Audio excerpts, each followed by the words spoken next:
Good morning students. आज हम cities का लेसन नंबर 8 ऋतुराज द्वारा रचित कविता कन्यादान पढ़ेंगे। तो बेटा जो ऋतुराज हैं उसके बारे में थोड़ा सा जान लेते हैं पहले। ऋतुराज जो है बेटा, इनका जन्म 1940 में भरतपुर में हुआ था, जो कि राजस्थान में है। इन्होंने राजस्थान विश्वविद्यालय से ही, जयपुर से ही इन्होंने क्या किया था, एमए की थी इंग्लिश से। इसके बाद बेटा 40 वर्षों तक अंग्रेजी साहित्य के अध्यापन के बाद, अर्थात 40 वर्ष तक इन्होंने क्या किया, अंग्रेजी साहित्य का अध्यापन कार्य किया। उसके बाद ये सेवानिवृत्ति लेकर, अर्थात वहाँ से रिज़ाइन देकर के जयपुर में रहते हैं। सॉरी, अभी इनकी मृत्यु नहीं हुई है। उनके अब तक के 8 कविता संग्रह जो हैं वो प्रकाशित हो चुके हैं। उनमें से एक मरण धर्मा और अन्य, पुल पर पानी, सूरत नीरत, लीला मुख अरविंद प्रमुख है। इन्हें बेटा सोमदत्त परिमल सम्मान, मीरा पुरस्कार, पहल सम्मान और बिहारी पुरस्कार भी मिल चुके हैं। तो कई बार शॉर्ट में ये क्वेश्चंस पूछ ले जाते हैं, ऋतुराज का जन्म कब हुआ, ठीक है, और इनकी कोई 2 काव्य रचनाएं बताइए। इसके बाद इन्हें कौन से पुरस्कार मिले, कोई 2 पुरस्कार बताइए जो इन्हें मिले। तो इनको आप बेटा अच्छे से पढ़ लेंगे, याद कर लेंगे। पढ़ने का मतलब नहीं, याद कर लेंगे कौन कौन से पुरस्कार मिले उन्हें, उनके काव्य संग्रह कौन कौन से थे, उनका जन्म कब और कहाँ हुआ। ठीक है, ये तीनों चीज़ें आपके माइंड में होनी चाहिए।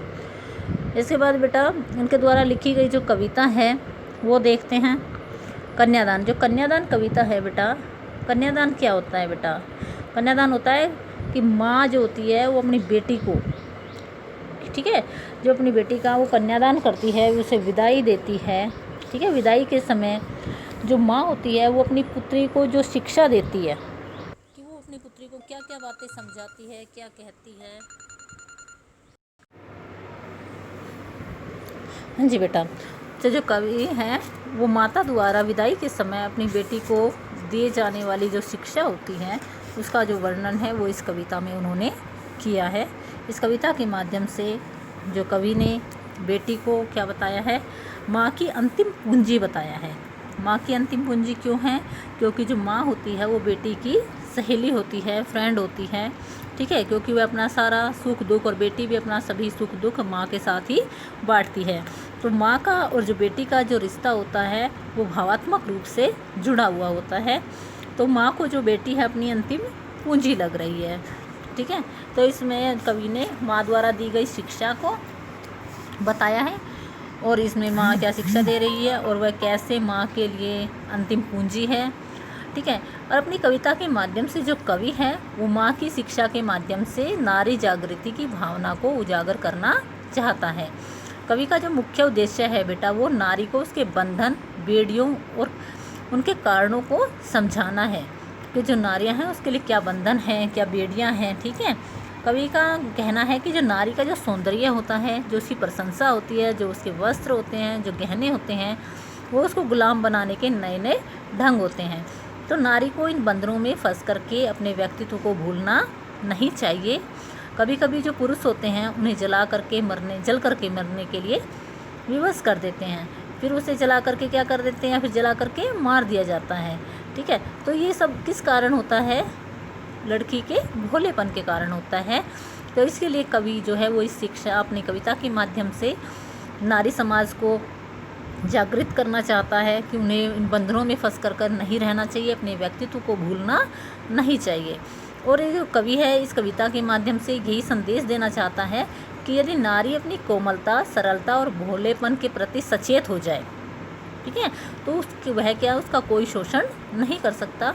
अर्थात जब उसके अंदर शोषण के विरुद्ध लड़ने की शक्ति हो जाएगी, हिम्मत पैदा हो जाएगी और वह शक्तिशाली बन जाएगी, तो कभी भी उसका शोषण नहीं होगा। तो यही जो बातें हैं वो कवि जो हैं इस कविता के माध्यम से बताना चाहते हैं और कहना चाहते हैं। तो देखिए बेटा, कविता पढ़ते हैं।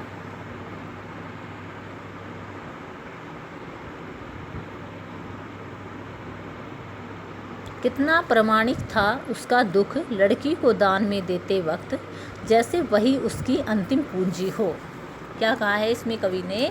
लड़की को जो है वो माता की अंतिम पूंजी कहा है। अभी मैंने बताया था क्यों कहा है, क्योंकि जो लड़की होती है वो माता की सहेली होती है, माँ की, क्योंकि वह अपने हर सुख दुख उसके साथ बांटती है। ठीक है, माँ बेटी के साथ हर प्रकार की बातें कर लेती है, और बेटी भी बेटी जो होती है वो माँ को अच्छी अच्छी सलाहें देती हैं। हर काम में, घर के कामकाज में भी उसका हाथ बटाती हैं।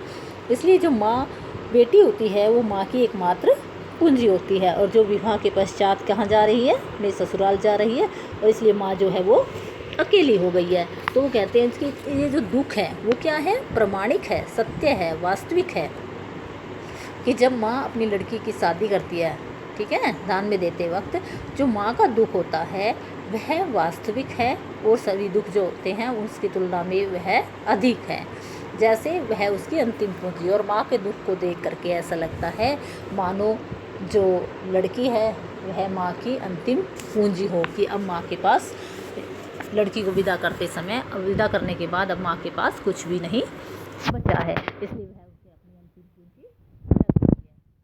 लड़की अभी सियानी नहीं थी, अभी इतनी भोली सरल थी। जो कवि कहता है कि जो लड़की थी अभी सियानी नहीं थी, अर्थात उसे दुनियादारी की समझ नहीं थी, अभी इतनी भोली सरल थी, और वह उसका स्वभाव से वह भोली भाली थी और उसका स्वभाव सरल था, अर्थात वह लोगों के छल कपट से परिचित नहीं थी, कि उसे सुख का आभास तो होता था लेकिन दुख बाँचना नहीं आता था।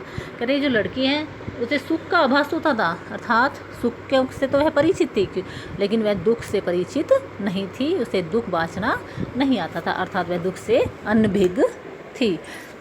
पाठिका थी वह धुंधले प्रकाश की, जो लड़की है वह धुंधले प्रकाश की क्या थी, पाठिका थी, अर्थात जो उसने समाज में जो चीज़ें हो रही हैं उन सब का ज्ञान नहीं था। वह धुंधले प्रकाश की पाठिका थी, जो उसने देखा था सिर्फ उसी के ज्ञान से वह परिचित थी। कुछ तुकों और कुछ लयबद्ध पंक्तियों की, कुछ तुक और कुछ लयबद्ध जो पंक्तियाँ थी जो बेटी ने अपने जीवन में जी थी माँ के साथ, उन्हीं का उसे ज्ञान था। माँ ने कहा पानी में झांक कर अपने चेहरे पर मत रेंजना। माँ ने बेटी से कहा कि तुम पानी में झांक करके, पानी में झांक करके कि मतलब शीशे में, जैसे शीशे में हम प्रतिबिंब दिखाई देता है हमारा, उसी प्रकार पानी में भी क्या दिखाई देती, हमारी प्रतिबिंब दिखाई देता है। तो माँ कहती है बेटी से कि कभी भी अपने सौंदर्य पर, अपनी सुंदरता पर रीझना मत, अपने चेहरे पर रीझना मत, अर्थात अपनी सुंदरता पर कभी घमंड मत करना। आग रोटियां सेकने के लिए हैं, जलने के लिए नहीं। क्या कह रही माँ कि क्यों कहा है माँ ने ऐसा कि अपनी सुंदरता पर ज़्यादा दिखावा मत करना, ज़्यादा रीझना मत, ज़्यादा प्रसन्न मत होना, खुश मत होना, इसलिए कहा है क्योंकि जो लोग होते हैं छल, जो हमारे समाज के जो लोग हैं वो कैसे थे पहले, अभी तो काफ़ी चेंज हो गया बेटा, लेकिन पहले लोग क्या करते थे, उन चीज़ों का फ़ायदा उठाते थे। तो माँ इसीलिए उनसे अपनी बेटी को बचने के लिए कह रही है। और इसके बाद जो होता है बेटा, पहले क्या होता था, लड़कियों को दहेज के लिए, जलने के लिए विवश कर दिया जाता था, ठीक है, उनसे मार पिटाई की जाती थी और उन्हें जलने के लिए विवश कर दिया जाता था। वो जलती नहीं थी तो कई बार उनको जला दिया जाता था। तो माँ ने यहाँ पर बेटी को चेतावनी दी है कि जो आग होती है बेटी वो रोटियां सेकने के लिए होती है, अर्थात खाना पकाने के लिए होती है, जलने के लिए नहीं। अर्थात कोई भी विषम परिस्थिति आ जाए, कितनी भी कठिनाई आ जाए, लेकिन तुम जल करके आत्महत्या करने की कोशिश कभी मत करना। वस्त्र और आभूषण शाब्दिक ब्रह्मों की तरह बंधन है स्त्री जीवन के। कह रहे कि वस्त्र और जो आभूषण है वो स्त्री जीवन के क्या है, बंधन है।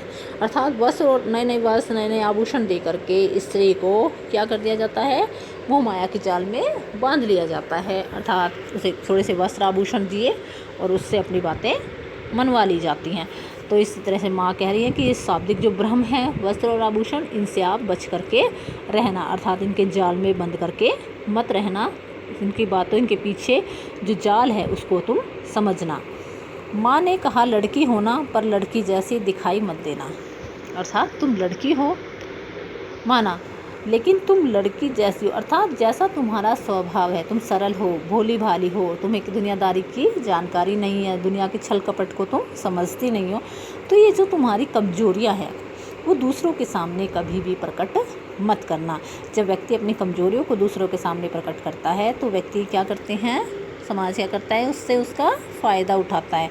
तो इसलिए माँ कहती है तुम जैसी हो, ठीक है, वैसी दुनिया के सामने प्रकट मत होना, अर्थात अपनी कमजोरियों को कभी भी दूसरों के सामने प्रकट मत करना, ताकि तुम्हारा कोई लाभ ना उठा सके। यदि तुमने अपनी कमजोरियाँ दूसरों के सामने प्रकट कर दी तो जो लोग हैं वो इसका लाभ उठाएंगे और तुम्हारा शोषण होगा। इसलिए इससे बचने के लिए तुम्हें माँ ने ये सब क्या दिए बच्चों, बेटी को विदाई के वक्त सीख दी है, शिक्षा दी है कि तुम ये सब मत करना, इन सब से सावधान रहना। ठीक है बेटा, ये कविता जो है वो आपकी हो गई है। इतनी ही है बेटा ये कविता। इसके बाद आप इसके क्वेश्चन आंसर हैं ये मैंने आपको समझाई दिए हैं, फिर भी नेक्स्ट वीडियो में भेज देंगे इसको। तो इतना ही करेंगे बेटा आज की वीडियो में। छोटी थी ये कविता, ज़्यादा बड़ी नहीं है ये कविता। तो इस कविता में आपको समझ आ गया होगा कि जो कवि है वो क्या कहना चाहता है, क्या उद्देश्य है उसका। ठीक है, मेन जो मुख्य उद्देश्य है इस कविता के माध्यम से जो कवि संदेश देना चाहता है वो यही है बेटा कि जो नारी है वो अपनी कोमलता, सरलता और भोलेपन के प्रति सचेत हो जाए। ठीक है, और अपने शोषण के विरुद्ध क्या करे, आवाज़ उठाए, अपनी आवाज़ बुलंद करे और थोड़ी सी हिम्मत क्या करे अपने अंदर उत्पन्न करे, जिससे वह शक्तिशाली बन जाएगी। जो औरत होती है वो कभी कमज़ोर नहीं होती। ठीक है, लेकिन उसे क्या करना है, सिर्फ अपने अंदर अपने आप को जागरूक करना है और अपने अंदर हिम्मत को पैदा करना है, जिससे वह शक्तिशाली बन सके। ओके बेटा, थैंक यू।